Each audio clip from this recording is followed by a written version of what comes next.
6টি বিষয়ে সতর্ক না হলে কঠিন বিপদ। 1.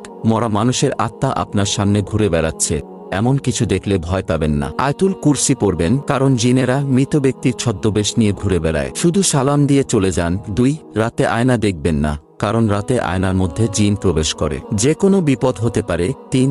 যদি আপনি রাতে মিষ্টি জাতীয় কিছু খান, পিঠা অথবা অন্য কিছু, আপনার সামনে যদি বিড়াল অথবা সাপ চলে আসে, তাদেরও খেতে দিন, কারণ জিনেরা বিড়াল এবং সাপের রূপ ধারণ করতে পছন্দ করে। 4. যদি কখনো রাতের বেলায় পথ হারিয়ে ফেলেন, একই রাস্তায় বারবার চলে আসেন, বা আপনার বাড়ির রাস্তার কথা মনে পড়ছে না, আজান দিবেন, ঠিক হয়ে যাবে।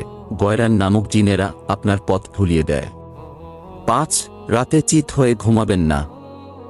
এক প্রকার বোবা জিন চিত হয়ে ঘুমালে বুকে চেপে বসে এবং আপনাকে মেরে ফেলতে চাইবে। 6. রাতে একা একা কোথাও যাবেন না, কারণ একা থাকলে আপনার সাথে থাকা জিন ক্ষতি করতে পারে।